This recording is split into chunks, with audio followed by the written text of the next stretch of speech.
Hello दोस्तों, एक बार फिर से स्वागत करता हूं मैं हमारे इस जानदार शानदार क्लास में।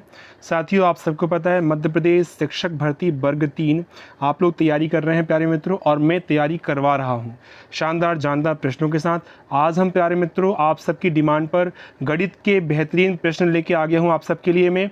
आप लोग देख पा रहे हैं अपने मोबाइल स्क्रीन पर प्यारे मित्रों, आज हम गणित के शानदार पेडागोजी पर आधारित प्रश्न करेंगे। आप सबको बता दूं प्यारे मित्रों, पेडागोजी के 15 क्वेश्चन आपके एग्जाम में पूछे जाते हैं, और जो 15 क्वेश्चन न्यूमेरिकल पूछे जाते हैं वो बहुत आसान रहते हैं। उसकी हम अलग क्लास ले लेंगे पहले, परंतु आपको ये 15 क्वेश्चन की पेडागोजी ज़्यादा अच्छे से करनी है, क्योंकि 15 क्वेश्चन जो अलग सवाल वाले होते हैं बहुत आसान होते हैं, सबसे आ जाते हैं।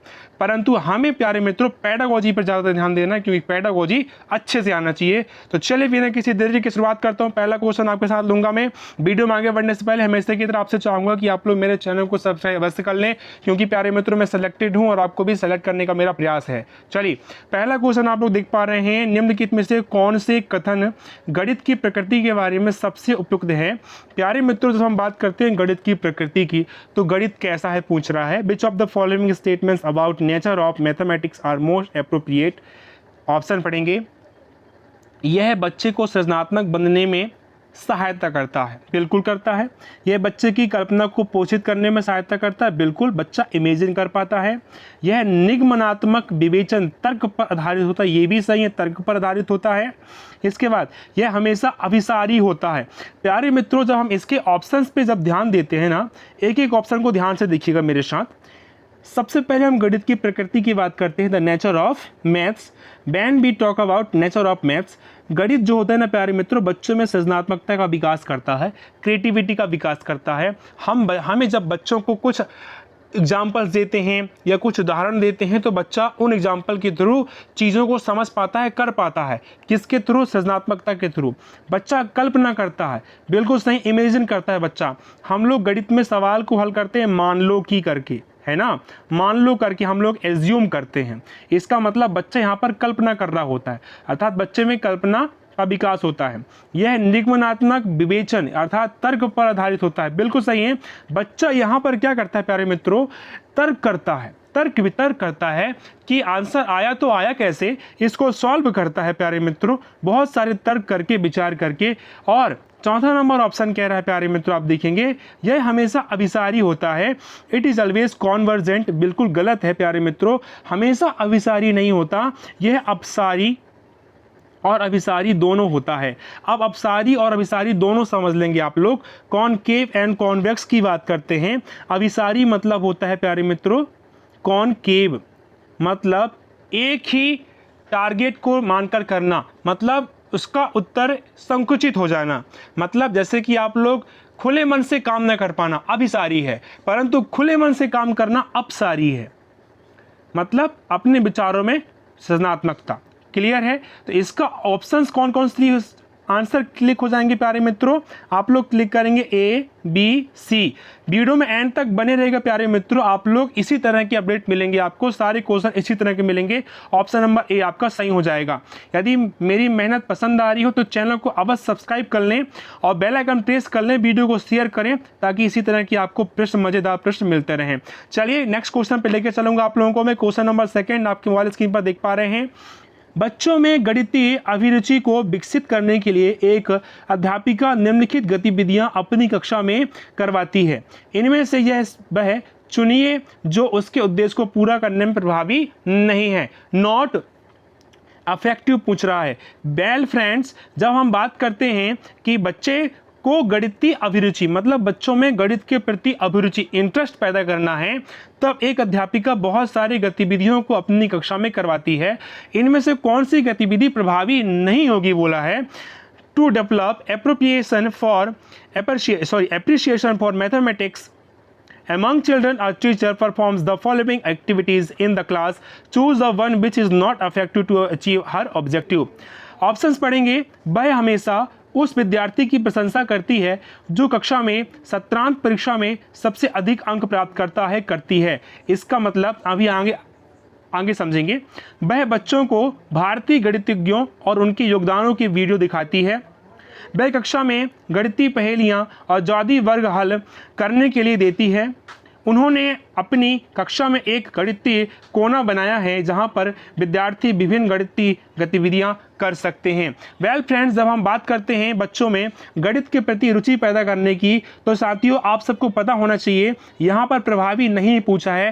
पहला ऑप्शन जब हम बात करेंगे प्यारे मित्रों, वह हमेशा उस विद्यार्थी की प्रशंसा करती है जो कक्षा में सत्रांत परीक्षा में सबसे अधिक अंक प्राप्त करता है। बिल्कुल भी प्यारे मित्रों, ये एक प्यारे मित्रों पूर्वाग्रह हो गया। प्यारे मित्रों, ये एक कैसा हो गया, ये एक सेल्फिशनेस हो गया। मतलब आप जो अधिक स्ट्रांग बच्चा है, प्रतिभाशाली बच्चा है, क्या उसी पर ध्यान देंगे? जो कमजोर बच्चा है उस पर ध्यान नहीं देंगे क्या? बिल्कुल गलत हो गया। पहला ही ऑप्शन आपका गलत है और यहाँ पर गलत ही पूछा हुआ है, इसलिए आपका उत्तर प्यारे मित्रों पहला ऑप्शन हो जाएगा। आगे जब हम ऑप्शंस की बात करते हैं उनको भी क्लियर कर लेंगे आप मेरे साथ। वह बच्चों को भारतीय गणितज्ञों और उनके योगदानों की वीडियो दिखाती है। बिल्कुल सही है, ऑडियो विजुअल। जब हम बच्चों को ऑडियो विजुअल चीजें दिखाते हैं तो बच्चा ज्यादा अच्छे से देखते हैं और सीखते हैं। परंतु यहाँ पर प्यारे मित्रों यदि वीडियो की प्लेस में सिर्फ वो व्याख्यान करती, एक्सप्लेन करती या भाषण देती तो ये भी गलत हो जाता। क्यों? क्योंकि बच्चों को हम सिर्फ भाषण दे के ही गणित नहीं सिखा सकते। जब तक आप उनको एक्टिविटी नहीं कराएंगे तब तक बच्चा नहीं सीख पाएगा। ऑप्शन नंबर 3 कह रहा है वह कक्षा में गणितीय पहेलियां और जाति वर्ग हल करने के लिए देती है। बिल्कुल सही है। बच्चों को यदि आप पहेलियां देते हो प्यारे मित्रों हल करने के लिए पहेलियां और जाति वर्ग देते हो तो बच्चा ज़्यादा अच्छे से सीखता है। और ऑप्शन नंबर 4 आप लोग देख पा रहे हैं, उन्होंने अपनी कक्षा में एक गणितीय कोना बनाया है जहां पर विद्यार्थी विभिन्न गणितीय गतिविधियां कर सकते हैं। बच्चों के लिए एक सेपरेट आपको एक कोना बनाना पड़ेगा जिससे बच्चा अच्छे से कार्य कर सके। ठीक है, बहुत बेहतरीन, बहुत शानदार। आप लोग कमेंट बॉक्स में भी टाइप करते जाएंगी। निम्नलिखित कथनों में से कौन सा सही नहीं है? प्यारे मित्रों फिर से आपसे नहीं पूछा है, आप लोग क्वेश्चंस को ध्यान से देखते रहिएगा। नोट जहां पूछा हो वहां पे आपको प्रश्न फंसाने का प्रयास करता है एग्जामिनर, पर आपको फंसना नहीं है। ऑप्शन पढ़ेंगे, निम्नलिखित में से कौन सा कथन है? प्यारे मित्रों आप सबको बता दूं मैं, हम गणित के मोस्ट इंपोर्टेंट पेडागोजी के प्रश्न कर रहे हैं जो बहुत इंपॉर्टेंट है। विद्यार्थियों की त्रुटियां उनके सोचने की प्रक्रिया के बारे में जानकारी देती है। बिल्कुल सही है ना। चलिए नेक्स्ट ऑप्शन पर लेके चलूंगा मैं। गणित में त्रुटियां अधिगम का हिस्सा होती हैं। बिल्कुल सही है। गणित में त्रुटियां शिक्षकों को उनके पाठ की योजना बनाने में मदद करती हैं। बिल्कुल सही है। विद्यार्थियों की त्रुटियों को अनदेखा कर देना चाहिए क्योंकि त्रुटियों की ओर इशारा उनके प्रेरणाहीन करेगा। बिल्कुल नहीं। प्यारे मित्रों जब हम बात करते हैं सही नहीं है, पहला ऑप्शन आप लोग देखिए, विद्यार्थियों की त्रुटियां उनके सोचने की प्रक्रिया के बारे में जानकारी देता है। बिल्कुल सही है। जब हम पहला ऑप्शन लेते हैं, जब हम बच्चों को बहुत सारे प्रश्न देते हैं करने को प्यारे मित्रों, और बच्चा जहां गलत करता है तो गलत कर रहा है मतलब बच्चे का चिंतन, बच्चे की सोचने की क्षमता का पता चल रहा है कि बच्चा कहां गलत कर रहा है। क्या बच्चा जोड़ने में गलत कर रहा है? और जोड़ने में कहां गलत कर रहा है? हासिल वाले प्रश्नों में गलत कर रहा है। बच्चा घटाने में गलत कर रहा है। घटाने वाले प्रश्नों में कहां गलत कर रहा है? उधार लेने वाले प्रश्नों में गलत कर रहा है। इसका मतलब है चिंतन के बारे में पता चल रहा है ना, तो ये तो जरूरी है, पर यहाँ नहीं है पूछा है, इसलिए आपका ये ऑप्शन नहीं होगा। गणित में त्रुटियां अधिगम का हिस्सा है। बिल्कुल सही है। क्या कहते हैं आप लोगों को पता है, हमारे APJ अब्दुल कलाम जी ने कहा है असफलता ही सफलता की जननी है। असफलता ही सफलता की जननी है। जब तक आप त्रुटियां नहीं करोगे, जब तक आप गलतियां नहीं करोगे, तब तक आप नई चीजें कैसे सीखोगे? इसका मतलब त्रुटियां अधिगम का हिस्सा होती है। जब तक आप गलत नहीं करोगे आपके साथ नई चीजें नहीं सीख सकते। इसका मतलब ये भी यहां नहीं पूछा है, इसलिए ये गलत हो जाएगा।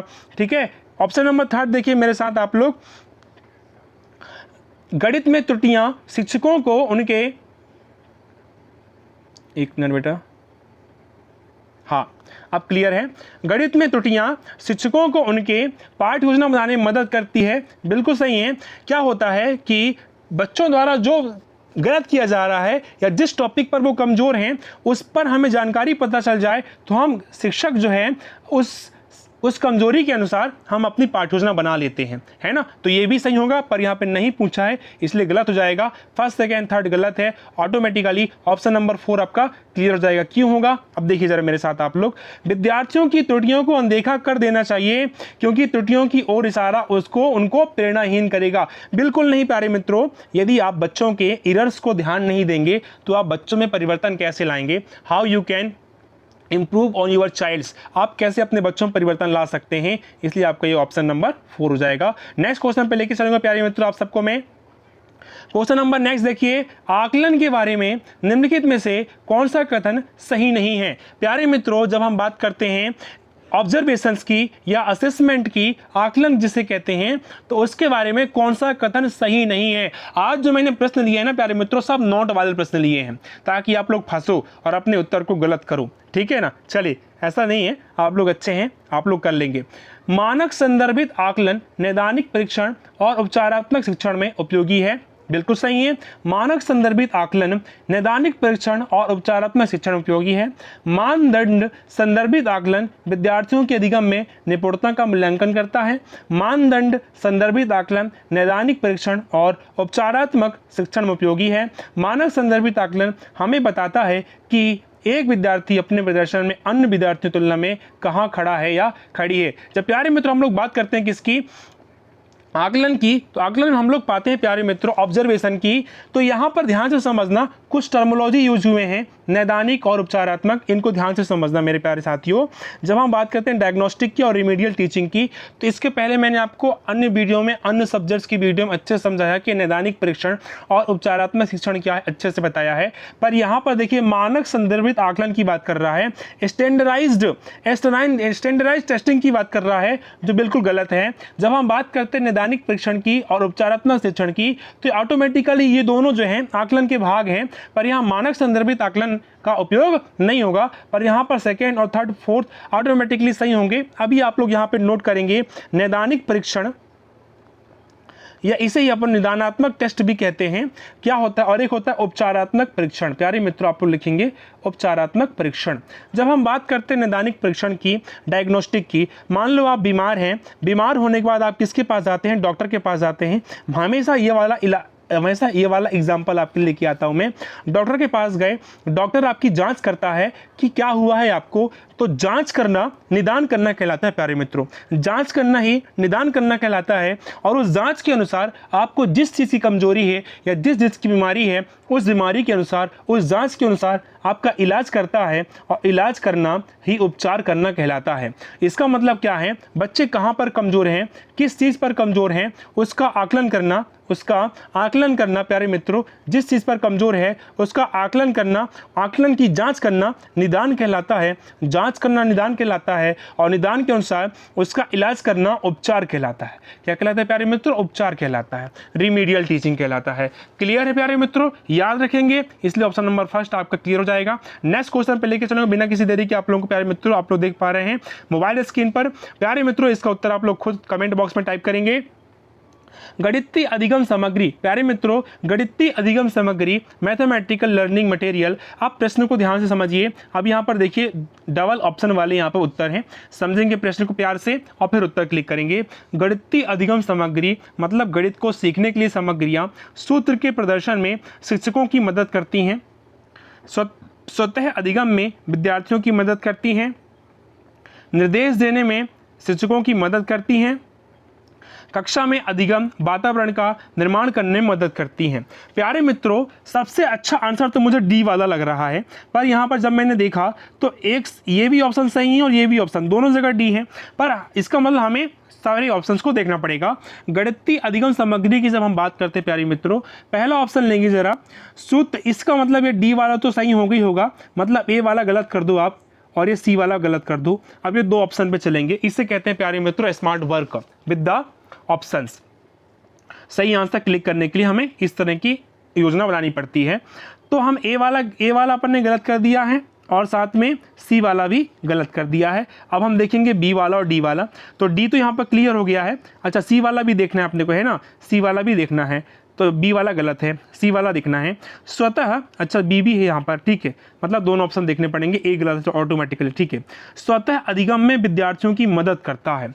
गणितीय अधिगम सामग्री, स्वतः अधिगम मतलब बच्चे द्वारा सेल्फ से रीडिंग करना, सेल्फ से लर्निंग करना, सेल्फ अधिगम कहलाता है, स्वतः अधिगम कहलाता है। अब आप लोग मुझे खुद बताओ, क्या बच्चे के पास यदि अधिगम सामग्री होगी पढ़ने के लिए, गणित की अधिगम सामग्री जैसे कि आपका स्केल हो गया, राउंडर हो गया, है ना, इसके साथ साथ आपके सारी चीज़ें ज्योमेट्री के सामान हो गए, या फिर आपके क्यूब हो गया, बॉक्स हो गया, लूडो हो गया, कार्ड्स हो गए, है ना, टीचिंग लर्निंग मटेरियल में बहुत सारी चीज़ें आपके पास, फिर कि तीलियां हो गई, जोड़ने के लिए कंचे हो गए, ये सारी चीज़ें यदि बच्चे के पास होगा तो क्या बच्चा खुद से अधिगम नहीं कर सकता? क्या कर सकता है। इसलिए मतलब ये तो सही लग रहा है।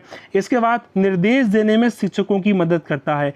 क्या अधिगम सामग्रियां निर्देश देती हैं? नहीं। जहां हम निर्देश की बात करेंगे वो ऑटोमेटिकली गलत हो जाएगा। इसका मतलब ऑप्शन नंबर आपका प्यारे मित्रों बी सही दिख रहा है और डी सही दिख रहा है। इसका मतलब ऑप्शन नंबर थर्ड आपका बिना किसी देरी के आप लोग क्या करेंगे? लॉक कर देंगे। ठीक है, नेक्स्ट क्वेश्चन पे लेके चलूंगा प्यारे मित्रों आपको। बहुत शानदार जानदार प्रश्न आपकी क्लास पे फिर से प्रस्तुत है प्यारे मित्रों। वीडियो पसंद आ रही है तो अवश्य लाइक कर दीजिएगा और मेरे चैनल को सब्सक्राइब अवश्य कर देना प्यारे मित्रों। मुझे सपोर्ट करिए, मुझे मोटिवेट करिए। वर्ग 3 के रिगार्डिंग मैं सिलेक्टेड हूं, आपको भी सिलेक्ट करने का मेरा प्रयास है प्यारे मित्रों, प्यारे लाडलियों और प्यारी बहनों, प्यारे गृहिणियों जो घर में रह के पढ़ाई कर रहे हैं। प्यारे मित्रों आप गारंटी दे रहा हूं, घर में आप पढ़ो, इस तरह से तैयारी करोगे आप पक्का पास हो जाओगे। ठीक है, चलिए राष्ट्रीय शिक्षा नीति NEP 2020 के अनुसार देश भर में विभिन्न विषयों में ओलंपियाड और प्रतियोगिताएं डेज होंगी। प्यारे मित्रों आप सबको बता दूं मैं, हम जहां पढ़ाते हैं PS में प्राइमरी शाला में हम लोग पढ़ाते हैं, वहाँ पर प्यारे मित्रों ओलंपियाड जैसी प्रतियोगिताएं कराई जा रही हैं। बहुत ही ज़्यादा बच्चों को क्या करती हैं प्यारे मित्रों मालूम है आपको? कॉम्पिटिशन रूबरू कराती हैं, बच्चों को मोटिवेट करती हैं आगे पढ़ने के लिए और आगे बढ़ने के लिए।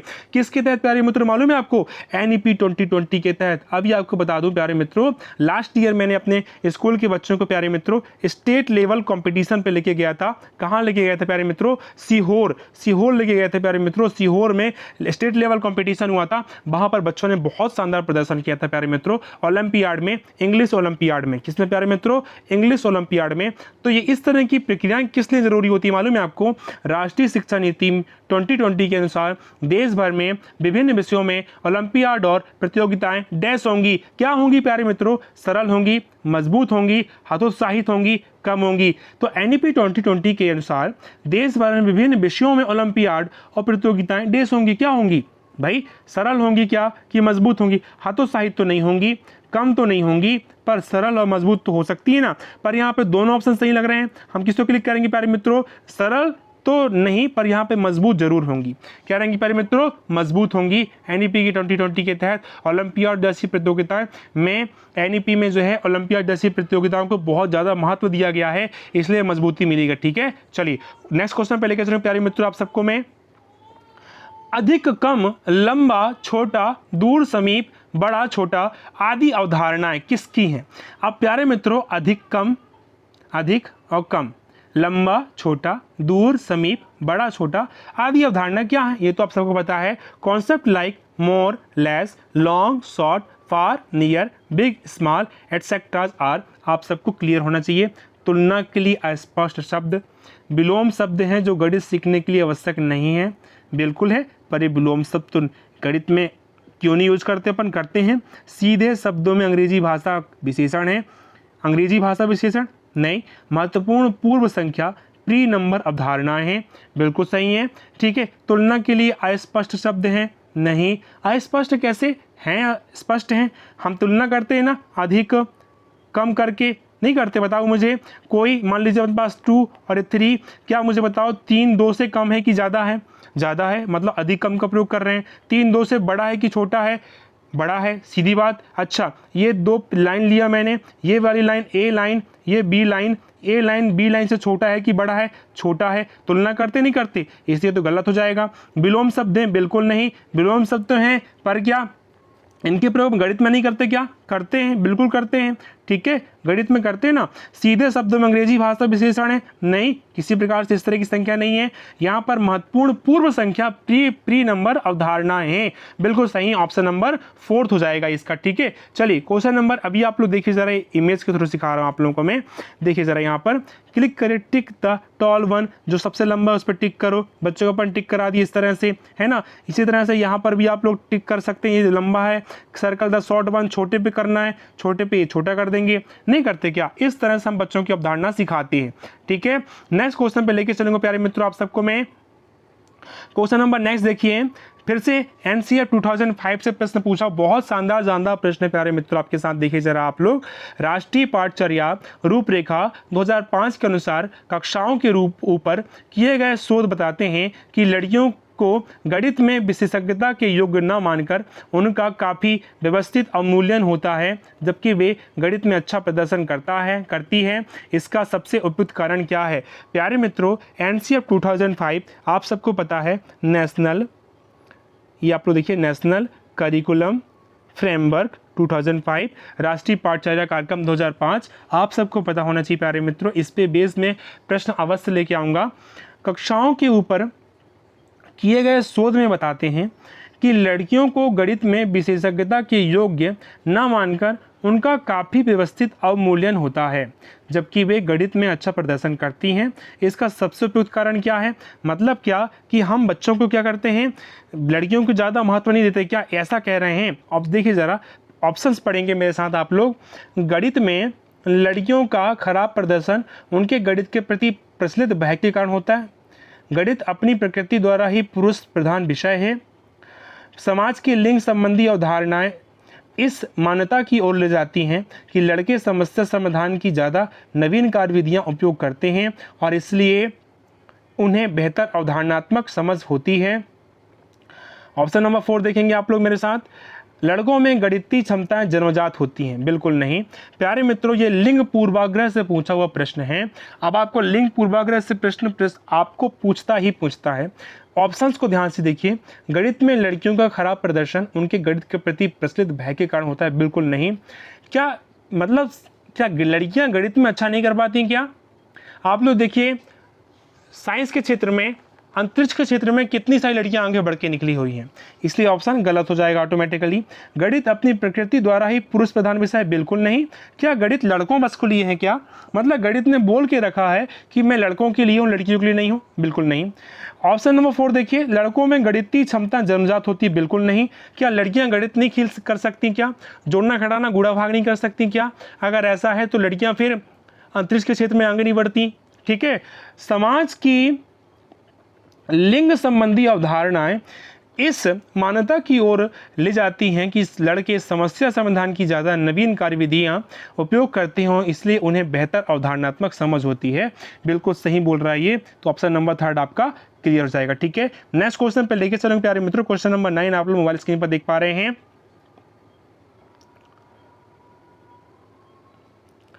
कक्षाई शोध यह दर्शाते हैं कि अधिकांश विद्यार्थी गणित को उसी कक्षा में जो अन्य विषय भी पढ़ते हैं उनसे अधिक कठिन समझते हैं। गणित की प्रकृति का निम्नलिखित में से कौन सा पहलू इस भय को बढ़ाता है? प्यारे मित्रों, हम लोग बात करते हैं गणित के रुचि की या गणित पर किए गए शोध की, तो हम लोग यहाँ पर देखते हैं प्यारे मित्रों, आप नोट करना आप लोग, गणित का विस्तृत ज्ञान भंडार, गणित में दिए गए प्रश्न के अनेक उत्तर होने की व्यापकता, गणित में किसी समस्या का समाधान करने के लिए कई अलग अलग प्रणालियों की व्यापकता, गणित में प्राथमिक अवधारणाओं की अमूर्त प्रकृति। प्यारे मित्रों, जब आप लोग यहाँ पर ध्यान से देखिए, कक्षाई शोध यह दर्शाते हैं कि अधिकांश विद्यार्थी गणित को उसी कक्षा में जो अन्य विषय भी पढ़ते हैं, मतलब गणित के साथ साथ मान लो हिंदी पढ़ते हैं या साइंस पढ़ते हैं, विज्ञान पढ़ते हैं, तो गणित को वो उसी कक्षा में अन्य विषय जो पढ़ते हैं उनसे अधिक कठिन मानते हैं। मतलब गणित को अन्य विषयों से कठिन मानते हैं। गणित की प्रकृति का निम्नलिखित में से कौन सा पहलू इस भय को बढ़ाता है? मतलब गणित के प्रति जो डर है उसको इसमें से कौन सा पहलू बढ़ाता है बोल रहे हैं। गणित का विस्तृत ज्ञान भंडार, गणित में दिए गए प्रश्न के अनेक उत्तर होने की व्यापकता। क्या गणित में दिए गए प्रश्नों की अनेक उत्तर होते हैं क्या? गणित में किसी समस्या का समाधान करने के लिए कई अलग अलग प्रणालियों की व्यापकता, ये भी सही है। गणित में प्राथमिक अवधारणाओं की अमूर्त प्रकृति। प्यारे मित्रों, जब हम बात करते हैं ना ये तीनों ऑप्शंस की, ये तीनों ऑप्शन गलत हैं। पूछो क्यों? क्योंकि यहाँ पर विस्तृत ज्ञान भंडार तो होता ही होता है, पर इससे बच्चों का डर नहीं बढ़ता। गणित में दिए गए प्रश्न के अनेक उत्तर होने की संभावना, बिल्कुल नहीं। गणित में तो हर प्रश्न का एक ही उत्तर होगा।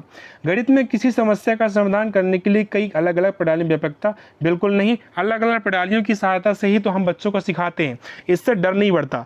परंतु गणित में प्राथमिक अवधारणाओं की अमूर्त प्रकृति, बिल्कुल सही है।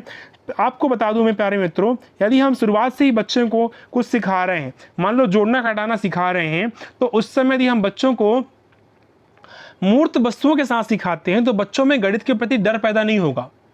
यदि आप उसको अमूर्त या कल्पना के रूप में सिखाएंगे तो बच्चों में निश्चित है कि बच्चा डरेगा। मान लो आप जोड़ना सिखा रहे हैं तो सीधे आप लोग 2 3 2 4 लिख दिए, 4 3 7 कर दिए, 2 2 4 कर दिए, जोड़ दिए, पर बच्चा यहाँ पर क्लियर कैसे करेगा कि 4 3 7 हुए कैसे? अरे भाई आप उनको मूर्त वस्तुएं दिखाइए, कंचे दिखाइए, कंचों की सहायता से हेल्प कराइए, उनकी मदद करिए। तीली ले लीजिए, तीली की सहायता से उनको क्या करिए, उनकी हेल्प करिए। तो अब क्या होगा, बच्चे की स्थिति सुधरेगी, बच्चा क्या होगा, डर नहीं बनेगा बच्चे के मन में। ठीक इस तरह से क्वेश्चन नंबर 10 आपके साथ लूंगा प्यारे मित्रों। बहुत शानदार प्रश्न, जानदार प्रश्न आपके मोबाइल स्क्रीन पर देख पा रहे हैं आप लोग।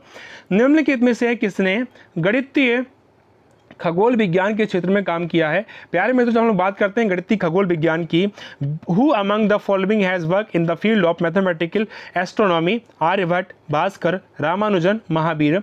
आर्यभट्ट, भास्कर, रामानुजन, महावीर। प्यारे मित्रों आप सबको पता है रामानुजन, महावीर ये सब भी गणित के क्षेत्र में लगे रहे हैं, पर यहाँ पर खगोल विज्ञान के क्षेत्र में आप लोग बताएंगे तो भास्कर साहब ने खगोल विज्ञान के क्षेत्र में काम किया। ठीक है, चलिए नेक्स्ट क्वेश्चन पे लेके चलेंगे प्यारे मित्रों आप सबको। मैं क्वेश्चन नंबर 11 आप लोग देख पा रहे हैं स्क्रीन पर।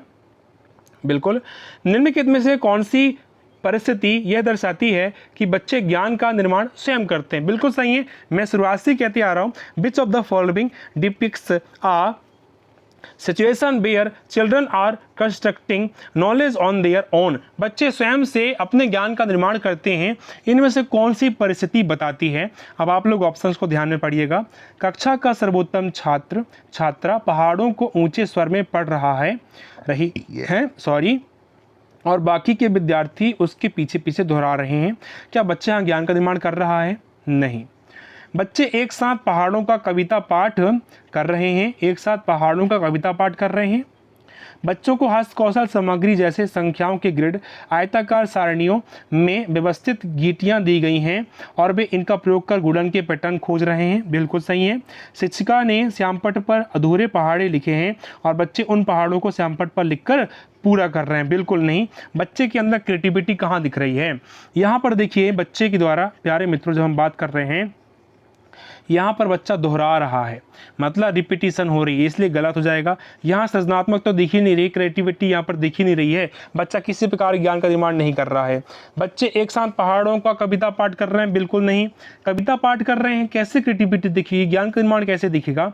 यहाँ पर देखेंगे प्यारे मित्रों ऑप्शन नंबर 3 आप लोग मेरे साथ में, बच्चों को हस्त कौशल सामग्री जैसे संख्याओं के ग्रिड, आयताकार सारणियों में व्यवस्थित गीटियां दी गई हैं और वे इनका प्रयोग कर गुणन के पैटर्न खोज रहे हैं। प्यारे मित्रों जब बच्चा खोज जैसी कार्य में शामिल होता है ना प्यारे मित्रों स्वयं से, तो बच्चा वहां पर खुद से ज्ञान का निर्माण कर रहा होता है। क्या कर रहा होता है प्यारे मित्रों? ज्ञान का निर्माण कर रहा होता है। इसलिए आपका ऑप्शन नंबर 3 बिल्कुल क्लियर हो जाएगा, लॉक कर देंगे। ठीक है, नेक्स्ट क्वेश्चन पे लेकर चलो। क्वेश्चन नंबर 12 आपके मोबाइल स्क्रीन पर देख पा रहे हैं प्यारे मित्रों। ठीक है, चलिए देखिए, एक सब्जी बेचने वाला, फिर से एक तथ्यात्मक प्रश्न आया, शानदार प्रश्न आया है, जानदार प्रश्न आया प्यारे मित्रों।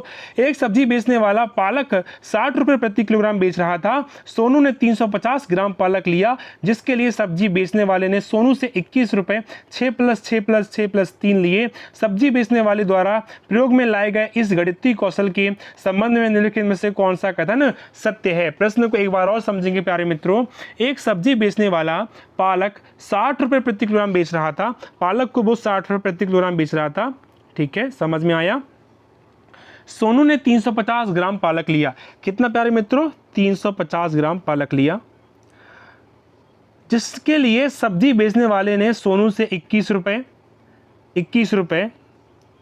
6 + 6 + 6 + 3 6 18 + 3 लिए। सब्जी बेचने वाले द्वारा प्रयोग में लाए गए इस गणितीय कौशल के संबंध में निम्नलिखित में से कौन सा कथन सत्य है? अब प्यारे मित्रों उसने 6 21 रुपये उसने लिया और 6 3 बार और एक बार उसने 3 रुपये लिया। अब ये किस प्रकार का कौशल है आप लोग देखिए जरा। यह गणितीय कौशल अस्पष्ट है। यह कौशल कक्षा में गणितीय प्रश्नों को हल करने के लिए लाभदायक नहीं है। ऐसे कौशल गणितीय प्रश्नों को हल करने के लिए वैकल्पिक तरीकों को विकसित करने में सहायक होते हैं। पहले तो आप लोग ये देखिए कि उसने सही कहा है नहीं कहा है। 350 ग्राम उसने क्या लिया प्यारे मित्रों? पालक लिया। जब उसने 1 किलोग्राम पालक लेता है 60 रुपये का, ठीक है ना, मतलब 1000 ग्राम पालक 60 रुपये का लेता है, तो 350 ग्राम पालक कितने का लेगा प्यारे मित्रों, 60 अपॉन में 1000 लिख लेंगे आप लोग, मैं सिखा भी रहा हूँ, मल्टीप्लाई आपका 350 है ना। तो ये 0 से 0 उड़ा दीजिए आप, पहले तो इसको अलग पेन से लेता हूँ मैं, फिर ये 0 से आप लोग ये जो उड़ा देंगे, क्लियर है। अब देखिए 5 7 35, 5 दूनी 10, 2 तिया 6 प्यारे मित्रों, और 7 तिया 21, बिल्कुल 21 रुपये उसने सही लिए हैं, 21 रुपये उसने बिल्कुल सही लिए हैं। पर यहाँ पर उसने जो है 6 + 6 + 6 + 3 लिया, मतलब गणित की वैकल्पिक विधि का उसने प्रयोग किया। कैसे मालूम है आपको, ये 6 अलग क्यों लिया है मालूम है आपको, आप समझना प्यारे मित्रों। इसने क्या किया है आप समझना, 350 को उसने कितने भागों में तोड़ दिया है, 4 भागों में तोड़ा है, 6 6 6 और 3। अब 4 भागों में तोड़ा है। अब समझना, यदि हम 6 6 करके लेते तो 6 चौके 24, 240 है ना, पर यहाँ पर देखिए 6 से करके लिया है 6 दाम 60, मतलब क्या 10 6 दाम 60 होता, ठीक है। तो इस तरह से उसने क्या किया, वैकल्पिक विधि का प्रयोग करते हुए उसने इसको अच्छे से क्लियर कर लिया, ठीक।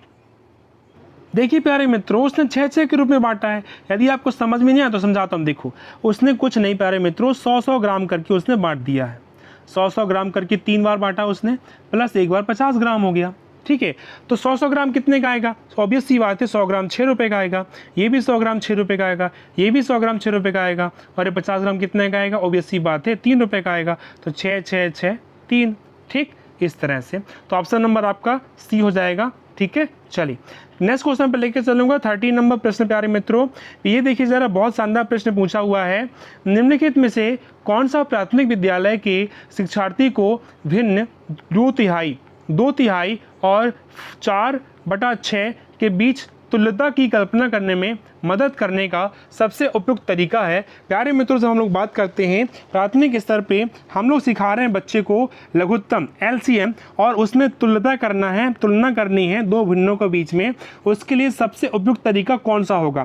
प्यारे मित्रों, हम लोग बात करते हैं भिन्नों में तुलना की, तो हम लोग यहाँ पर देखिए पहला ऑप्शन देख पा रहे हैं, विभाजन भाग विधि।